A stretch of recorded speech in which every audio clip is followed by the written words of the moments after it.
வணக்கம், இது உங்கள் mohanelectronics. இன்றைக்கி நம்ம என்ன பார்க்க போகிறோம்னா vguard ஏசி ஸ்டெபிலைசர். இது மாடல் பார்த்தீங்கன்னா VG400. இதில் என்ன ப்ராப்ளம் சொல்லியிருக்காங்கன்னா, இன்புட் லைட்டு அவுட்புட் லைட்டு ரெண்டுமே எரியல அப்படின்னு சொல்லியிருக்காங்க.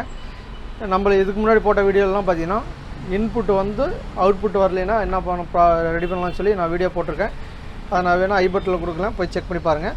இதில் நம்ம இப்போ ரெண்டு லைட்டுமே எரியலைங்கிற பட்சத்தில் நம்ம எப்படி கழட்டி செக் பண்ணி ரெடி பண்ணுறதுன்னு சொல்லி வாங்க பார்க்கலாம். ஃபஸ்ட் நான் பவர் இன்புட் கொடுத்துக்கிறேன். பார்த்தீங்கன்னா பவர் ஆன் பண்ணியாச்சு, பட் ஆனால் நம்மளுக்கு ரெண்டு லைட்டுமே எரியல. இப்போ நம்ம கழட்டி செக் பண்ணிக்கலாம். இப்போ பார்த்தீங்கன்னா ஆல்ரெடி டாப் கவர் கழட்டி தான் வச்சுருக்கேன். இப்போ பார்த்தீங்கன்னா நம்ம கழட்டினா ஒரு டிரான்ஸ்ஃபாரம், ஒரு PCB வரும். இது நம்ம அந்த இண்டிகேட்டருக்கு போடுற அந்த ஜாக்கையை ரிமூவ் பண்ணி விட்டுறலாம்.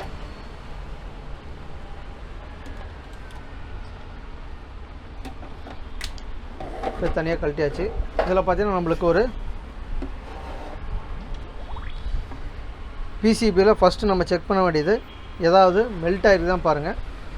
PCBயும் இன்னொரு கழட்டிக்கிறேன் தனியாக.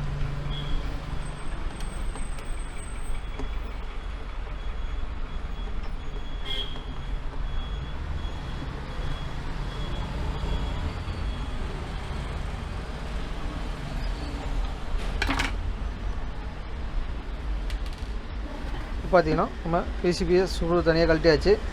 ஃபஸ்ட்டு நம்மளுக்கு இந்த PCBயில் ஏதாவது மெல்ட் ஆகிருக்குதான் செக் பண்ணிக்கலாம். பட் ஆனால் இதில் எந்த ஸ்பார்க்கும் மெல்ட்டும் ஆகலை, நல்லா தான் இருக்குது. அப்படிங்கிற பட்சத்தில் நம்ம அடுத்து செக் பண்ண வேண்டியது பார்த்தீங்கன்னா, இந்த இடத்துல காயில் ஒரு ஃபியூஸ் மாதிரி ஒன்று கொடுத்துருப்பாங்க. அதை நம்ம ரிமூவ் பண்ணி அதில் ஏதாவது ஃபியூஸ் போயிருக்கான்னு செக் பண்ணிக்கலாம்.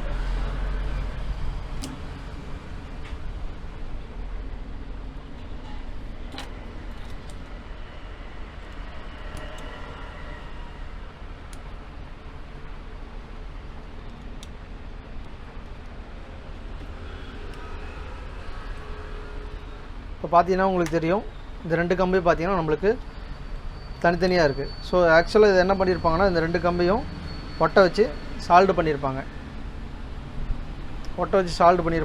இது ஏதாவது ஒரு கம்பத்தில் ஸ்பார்க் ஆகுது, இந்த மாதிரி ஏதாவது பட்சத்தில் தான் இந்த இது பார்த்தீங்கன்னா நம்மளுக்கு வெடித்து ரிலீஸ் ஆகிரும். மற்றபடி ஹை வோல்டேஜ் வந்தால் கூட இது போகிறதுக்கு வாய்ப்பு கிடையாது. ஏதாவது ஃபேஸ் நியூட்ரல் ஷார்ட் ஆகும்போது தான் இந்த மாதிரி ஃபியூஸு நம்மளுக்கு ரிட்டர்ன் வெடிச்சிடும். ஸோ நம்ம மறுபடியும் இதை சால்டு பண்ணிவிட்டு ஆன் பண்ணி செக் பண்ணி பார்க்கலாம். இதில் இன்னொரு வகையான கம்ப்ளைண்ட்டும் வரும். அது என்னன்னு சொல்லி நான் இதை சால்டு பண்ணி ஆன் பண்ணி காமிச்சிட்டு நான் உங்களுக்கு அடுத்தது சொல்கிறேன். முதல்ல நம்ம இதை சால்டு பண்ணிக்கலாம். இருங்க. இப்போ பார்த்தீங்கன்னா நம்ம இதை சால்டு பண்ணியாச்சு. நம்ம இந்த ஜாக்கில் உள்ளார கனெக்ட் பண்ணி வச்சுருவோம்.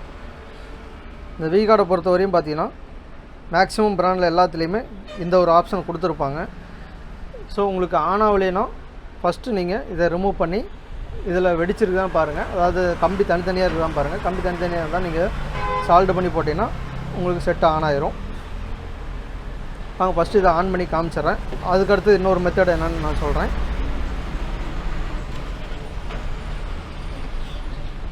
இந்த சாம்பிளுக்கு ஆன் பண்ணுறதுக்கு நம்ம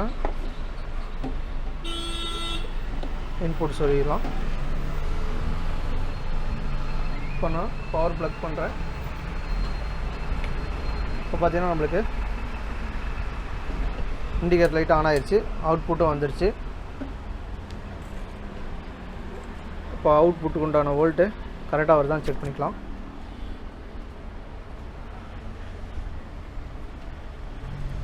பார்த்தீங்கன்னா 244 வோல்ட் வருது. ஸோ இப்போ நம்மளுக்கு அவுட்புட் வோல்ட்டும் வந்துடுச்சு. இதில் இன்னொரு மெத்தடில் கம்ப்ளைண்ட் வரும். என்னென்னு பார்த்தீங்கன்னா, நம்மளுக்கு இந்த டிரான்ஸ்ஃபாரத்தில் வர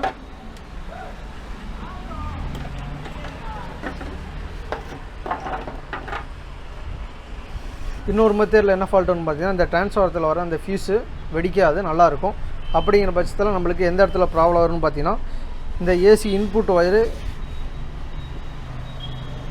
ஃபேஸ் நியூட்ரலில் பார்த்தீங்கன்னா நம்மளுக்கு பிளாக்கு ரெட்டு வரும், க்ரீன் பார்த்தீங்கன்னா கிரவுண்டு போகும். இந்த பிளாக் ஒயர் பார்த்திங்கன்னா காமன் ஒயராக வரும். இந்த ரெட் ஒயர் பார்த்திங்கன்னா நம்மளுக்கு பிசிபிக்கு போயிட்டு அதிலிருந்து தான் நம்மளுக்கு ட்ரான்ஸ்ஃபர்த்துக்கு போகும். அந்த பிசிபிக்கு போகிற இடத்துல எந்த ஒயர் வருதுன்னு செக் பண்ணிக்கோங்க. அதாவது பார்த்திங்கன்னா நம்மளுக்கு இந்த ரிலேவில் கனெக்ட் பண்ணியிருக்காங்க. ஒவ்வொரு இதில் பார்த்திங்கன்னா இந்த ரிலேவில் கனெக்ட் ஆகிருக்கும். அதை நீங்கள் இந்த ஒயரை வச்சு எந்த ரிலேன்னு செக் பண்ணிக்கோங்க.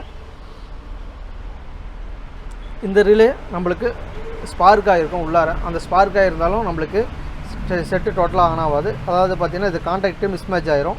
ஸ்பார்க் ஆகாமல் இது கான்டாக்ட் ஆகாமல் இருக்கும். இப்போ நம்மளுக்கு செக் பண்ணும்போது பார்த்திங்கன்னா சென்டர் பின்லேருந்து 1 2 3 பின்னுக்குமே கண்டினியூட்டி வரும். நான் செக் பண்ணி காமிக்கிறேன்.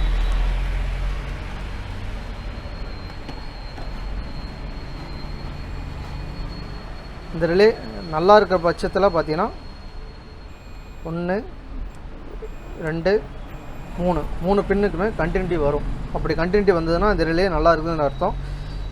செட்டு ஆன் ஆகாதம்போது இந்த பீஸ் போகல அப்படின்னா இந்த ரிலேவை செக் பண்ணுங்கள். இதே மாதிரி செக் பண்ணிங்கன்னா நம்மளுக்கு இந்த கண்டினியூட்டி வராது. கண்டினியூட்டி வராத பட்சத்தில் நம்மளுக்கு இந்த ரிலே போயிடுச்சுன்னு அர்த்தம். அப்படிங்கும்போது இந்த ரிலே மாற்றினீங்கன்னா நம்மளுக்கு செட்டு ஆன் ஆகிரும். ஸோ இது இவ்வளோதான் வேலை.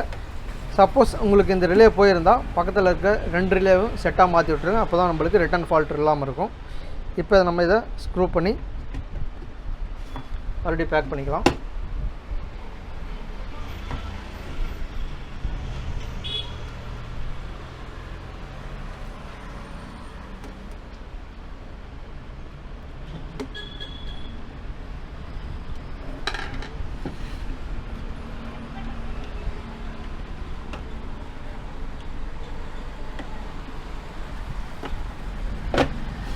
இப்போ பார்த்தீங்கன்னா ஃபிட் பண்ணியாச்சு. மறுபடியும் ஆன் பண்ணி காமிக்கிறேன்.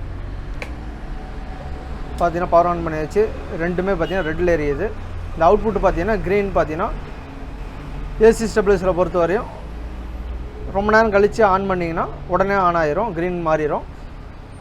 இல்லை உடனே ஆஃப் பண்ணி ஆன் பண்ணிங்கன்னா ஆன் ஆகிறதுக்கு 2 to 4 நிமிஷம் டைம் டிலே ஃபங்க்ஷன் ஆகி அதுக்கப்புறம் ஆன் ஆகும். இதுதான் இதோட ஃபங்க்ஷனு. ஸோ இந்த வீடியோ உங்களுக்கு யூஸ்ஃபுல்லாக இருக்கும்னு நினைக்கிறேன். மறக்காம நம்ம சேனலை சப்ஸ்கிரைப் பண்ணி பெல் பட்டனை ஆல் வச்சுக்கோங்க. அப்போ தான் நான் போகிற வீடியோ உங்களுக்கு ஒன்று கிடைக்கும். வீடியோ லைக் பண்ணிட்டு ஷேர் பண்ணுங்கள். இதே மாதிரி அடுத்த வீடியோ சந்திப்போம். நன்றி, வணக்கம்.